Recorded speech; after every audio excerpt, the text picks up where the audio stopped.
Ladies and gentlemen, welcome to yet another installment, another episode of It's Me Speaking to You. I am, as always, your ever-faithful host, Mr. Jeffrey Wilson, coming to you live and always direct from the gateway to the west, St. Louis, Missouri. And today, we're rolling with a little bit of wrestling as something a little bit of passion about, as everybody knows if they followed this program. He is the El Jefe, El Presidente of the National Wrestling League, which is headquartered out of Kansas City, Missouri.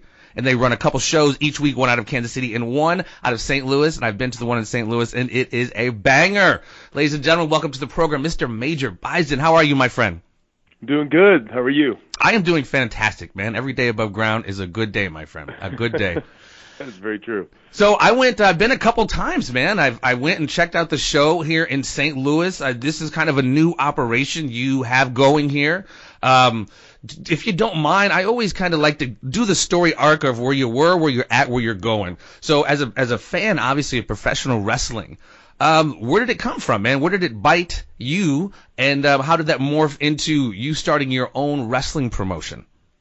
It kind of bit, back in the 80s. I think the first storyline that I really got into was when Orndorff and Hogan were splitting up, and then somehow Hogan and Piper ended up aligning as the baby faces, and Orndorff, Bobby, kept making fun of him that he couldn't find a partner. Nobody liked Orndorff, and Bobby the Brain, of course, pulls out Harley Race, and and ever since then I've had this intense hatred for Harley Race, and as a wrestling character, not as a person. I obviously don't know him personally, but it's just weird how a heel can just indelibly mark you as I don't like that guy, even from when you're 5 years old. It just stays with you.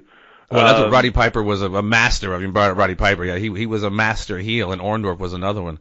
Absolutely. And it's just weird because my introduction to Piper was Piper as a babyface. And so, oh, wow. By the time that Piper went back to being heel, which was shortly thereafter, it didn't matter because I already liked him. I had already decided mentally that he was a good guy. So you're talking WWF though. So you were WWF. Okay. This is when they were wrestling at MSG, back in the 80s. This right. This is 86, I think. So, I might be a little older, but how familiar are you? Obviously you're familiar with it, but how were you at the time hip to any of the other World Class, Jim Crockett, any of the other territories as they were called in the day? No, not at all. So I grew up in California and without cable. And so all I saw was we had WWF Superstars on Saturday mornings, and that was the only wrestling that was on that I could see. So, oh, wow. To be honest with you, until I went to college, that's when I first got cable. That was 96. I didn't even know that there were other wrestling organizations. I didn't know that WCW existed. I didn't know that AWA or NWA. I didn't know that any of that stuff existed. So, oh wow.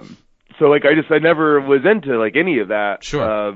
Just because I didn't know. Once I got older, in my 30s, I started watching AWA on ESPN Classic, and I think that's cool. But that's it. Those are the two forms of wrestling that I've seen. I've seen AWA on ESPN Classic, and I've seen WWF and WWE, and there's chunks of 5 to 7 years where I didn't watch any wrestling in my teen years, and then I'd say probably my mid 20s until I was in my 30s. Oh wow. So have you taken advantage any of the WWE network, the archives, going back, any of the different territories? Yeah, I just don't have any time to do that. I keep telling myself I'm going to do it, but I never do. To this day, I still have never seen an episode of Monday Night Nitro. I've never seen a WCW pay-per-view. I've never seen an ECW show. I've never seen any of that stuff. Well, thank you for joining us, Major Baisden. Click, click. What? That's insane. Oh my God, you're missing so much, dude. You're missing so much. Obviously, that's very interesting. Obviously, you surrounded yourself with some smart guys. That Chris Goff, he ran his own promotion in Kansas City. So, obviously, you have people who are more familiar with these storylines.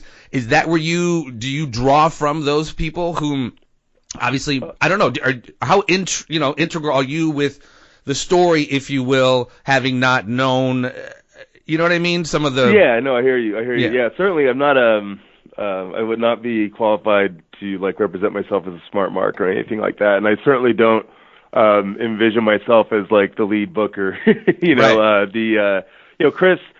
Chris ran his own promotion, and also, he worked at WWE. He was in the creative department working for Stephanie McMahon for 4 years. So, he's got a lot of experience. Well, and another guy who's not with you guys anymore, Travis Bowden. Talking to him, I was like, whoa. And then coming home after I'd spoken with you guys, that guy, man, he was in the studios with Lance Russell and Tommy Rick. I was like, wow, I didn't know his pedigree went that deep. But yeah, it's cool. You did surround yourself, and you do surround yourself with cats who really do know the business. Right, and so they're really primarily in creative, and I guess what I do is, obviously if I hate something, we're not going to do it, right? But aside from that, they have a lot of leeway in terms of what they do. So I'm in the creative meetings, but I'm looking at it more from a perspective of what is going to help sell tickets or not sell tickets. I'm really here for the business side of things more so than the the actual creative side of things. It really, from my perspective, I'm I am a big wrestling fan. I am a big WWF fan, more so than WWE fan. Right. but it's. I looked at this as, I didn't want to go back into the corporate world. Had worked, I graduated from college when I was 19 and went straight into the workforce, and I've been working, 100-hour weeks ever since, and I've sold a couple of companies, and I don't need to work 100-hour weeks anymore, even though that's just kind of my nature is to work that hard. But I at least wanted to do it doing something that I really enjoy, and I do really enjoy pro wrestling. And so I do really believe that there's an opportunity to build a local product that features local talent intermixed with national stars that become, ingrained into that city's fabric, and over time making it, similar to what you would have with the minor league hockey team or minor league baseball team. Is, that organization really becomes part of the city and becomes part of that city's pride, and that's really what we're trying to create here, both in Kansas City and St. Louis, and then ultimately, we want to extend that into about 30 or 28 other markets. So at the end of the run, and I think it's going to take us about I think it's going to take us about 10 years to get there. We want to have about 15 of these two-city relationships, whether it's Austin and San Antonio, or it's Nashville and Memphis, it's Portland, Seattle, it's, kind of all of Southern California, whatever it may be. Yeah, that's interesting. St. Louis is, it's you can't pick up a more better city than St. Louis. The National Wrestling Alliance was headquartered here out of St. Louis with Sam Munchnick. Yeah. And, it's really cool. And, I can honestly see, and I've sent this Twitter to Triple H. I don't know, he hasn't gotten back with me about it, but I said they should kind of do what UFC Fight Pass has done, is kind of feature some up and coming promotions throughout the world on their network. And I think like an NWL, the way your production value, I had a friend, very old school wrestling fan who he came into the Casa Loma and was like, holy shit, man, this reminds me of wrestling at the Chase. And that's a huge compliment, man. Like, knowing how huge wrestling at the Chase was around here. So I could see, man, with where you guys are going. That would be awesome to see, like a WWE start featuring smaller promotions that they see, are on the come up. I could see NWL definitely lends itself to that. Yeah, a perfect world, I would not be mad if all of a sudden we started feeding talent to the WWE. I think that helps them and it helps us. So it's I don't have it's weird.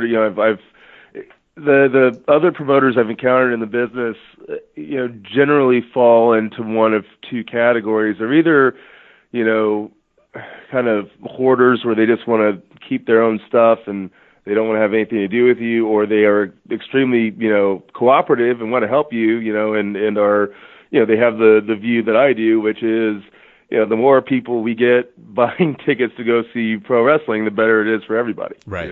So rising tide. And I would say that in St. Louis, the majority of promoters that I've run into fit that latter category. Most of the promoters like Herb Simmons and Mike Elgin over at Glory Pro. They've both been Jim Yount at Dynamite. They've all been extremely helpful. Yeah, we got Herb coming on tomorrow. He's, picking his brain has just been going to be fun. So I mean, obviously, like you said, it's a huge venture. It's a business venture. It's a big creative venture. I mean, the potential, the upswing of this is really huge, quite frankly. Where do you guys are about to crown soon your first respective champions in each city, KC and STL. What's up next, man? Like, I guess you kind of just laid it out. What's the plan for NWL here? What can we all expect here in the coming months, weeks, years? So after years, I don't know, but so after the titles are crowned, the next big event for us is the Midsummer Classic, which will be spread out over both cities. So basically, half of it will happen in Kansas City, half of it will happen in St. Louis, and basically that will just be full cards of nothing but St. Louis versus Kansas City. And so the way that will work is, at the end of that event, we will have basically a city lead, right? So it'll be definitive that, either Kansas City won the first half of the year or St. Louis won the first half of the year. We'll also have we'll have another title match with the number one contender. That will happen both for Kansas City and St. Louis. And then at the end of the year, we will have a kind of a knockdown, drag-out, blowout show, which will actually pit the champion of Kansas City versus the champion of St. Louis, and that will crown the first NWL champion. And so somebody's going to walk out of that with 2 belts, which would be very cool. Ah, okay, very cool, very cool. And then the goal would be in 2018 to introduce a new market to the mess, and so essentially that NWL champion will be the champion of all 4 cities.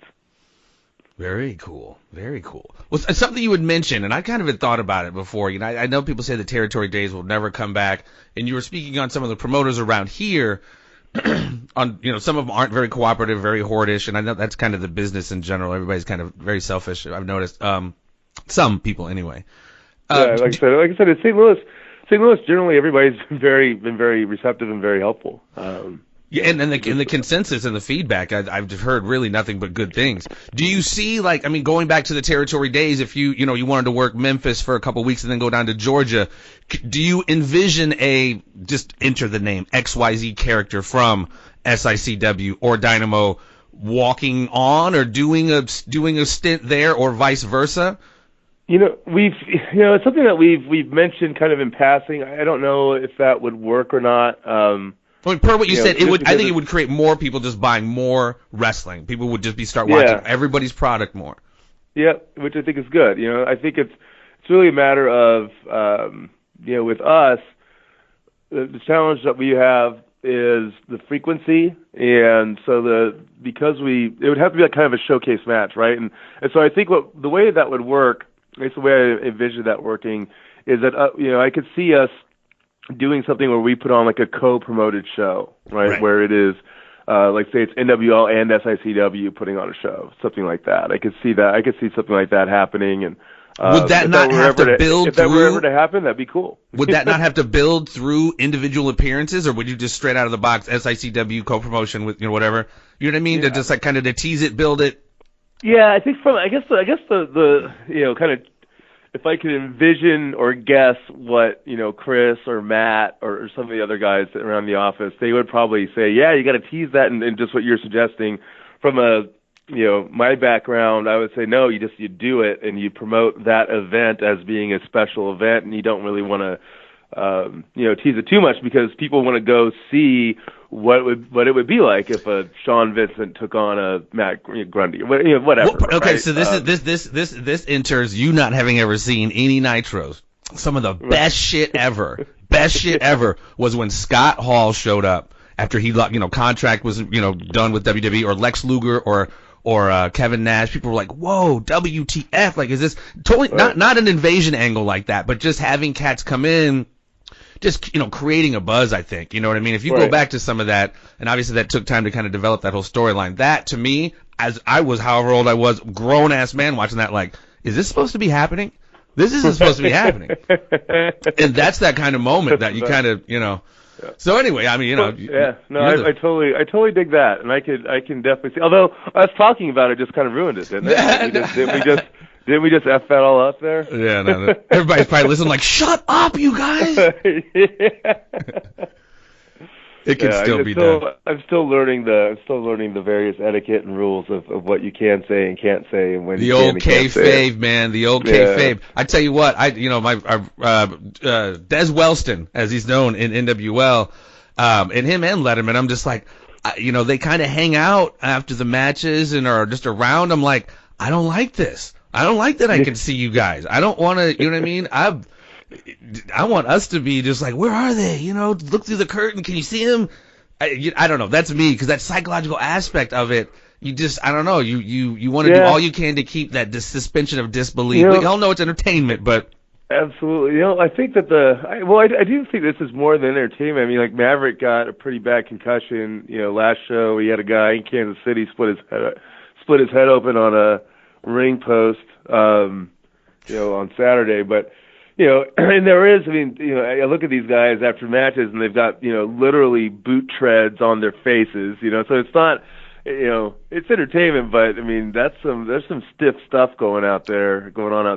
And I would say that initially I did have it like that. I had it so, dudes stayed in the locker room and, they weren't out, you're not allowed to be out, after show, and like, where the crowd could see you and stuff.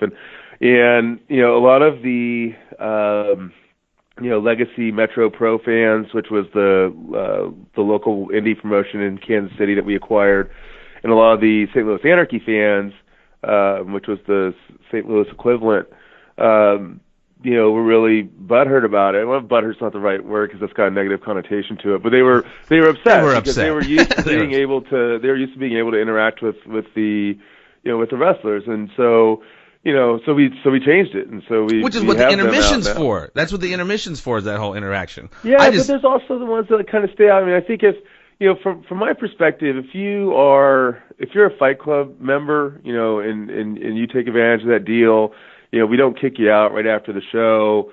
I think it's good that they get a little bit of extra access with with the talent. I'm just a little bitter still, dude. Vince he didn't mess it up. He just changed it so much, and you can't put the toothpaste back in the bottle. And I get it. No, and because back in the day when Wahoo would come through and Bruiser Brody and Pat O'Connor, they would all go to this particular one restaurant. You know what I mean? Even if they were rivals, they would just behind closed doors go eat and drink, not out in front. And that's just me. I think that adds to something that's lacking a lot in wrestling. Not your promotion, I'm just saying, but just the psychological aspect is kind of lacking. And that's really where we do the Kansas City versus St. Louis thing, because the Kansas City guys and the St. Louis guys really don't they don't hang out. You know what I mean? Right. So it's and there are some genuine beefs between the two locker rooms. And the locker rooms are very different. They have very different, they have very strong opinions about each other. Yeah. I've heard that. I've definitely heard that. It's just it adds that extra dimension of, everybody likes Michigan versus Ohio State, even if you didn't go to any of those schools, exactly. Or North Carolina and Duke, or even Yankees Red Sox. It's just something that you want to see. Well, and being such a huge old school wrestling fan, there's no better state to create a rivalry like that between KC, and St. Louis. Missouri is the spot. I mean, you name them, they came through Missouri. Yeah, good choice of city or states rather. Yeah. So where can we, do a little plug-in, man? Where can we find this? How often? I heard you got a TV package coming up, or a TV deal, or we can see it on TV. I know we can see it on YouTube now, but lay on some social media. Where can we check some wrestling? So the best way to see it if you're in St. Louis is go to youtube.com/National Wrasslin League, and that's Wrasslin, WRASSLIN. So youtube.com/National Wrasslin League will get you all the content on YouTube. Subscribe to that. On Facebook, you can find us on facebook.com, and we are /NWLKC and /NWLSTL. In Kansas City, we got a really smoking TV deal. It's a 2-year deal with the CW affiliate out here in Kansas City, which is Channel 38. if you are, and we will start airing on Saturday, April 1st. We've got a marathon, actually a six-hour marathon of NWL to catch people up on our shows. That will be broadcast on April 1st from 6 p.m. to midnight. And then we'll be on from 11 p.m. until midnight every Saturday night following that. Nice. And then in St. Louis, we are trying very hard to get a TV deal. We are speaking to a couple of networks, one cable, one local, this month. And certainly if you are a NWL fan or you're a fan of pro wrestling on TV, I certainly would encourage you to jump on the Facebook or Twitter and tweet at Channel 11 and tell them that you want NWL STL on your TV, as that will help us tremendously. So the more people who want to contact them and advocate for us on our behalf, that would be very awesome. And then finally, the best thing that you can do, obviously, is buy tickets. And you can buy tickets at fightstl.com. If you're in Kansas City, you can buy tickets at fightkc.com. If you go on the homepage, there's a nice little button up top that says "Get Tickets." Sweet. It's a lot of wrestling, man. I'm really impressed with it, man. I'm thankful to actually see this new flavor, this kind of new breath of fresh air. And then, like I said, the production's great, the wrestling's great, the talent's great, man. I think you're really onto something. Obviously, you're a sharp dude, man. You know what you're doing. I appreciate it, brother. I appreciate all the support, man. I really appreciate you coming out to the shows. Yeah, and we will continue to, man. I'm trying to get crews to come with me, man. It'll happen, Captain. You can believe it. I'm telling you, this is as you know, a huge wrestling town. So, man, the CEO, the El Jefe of the National Wrestling League, the NWL, Mr. Major Baisden, thank you so very much for your time. Continued success, brother, and I will see you at the matches. Much appreciated. Take care, bro. All right, man. Peace. All right.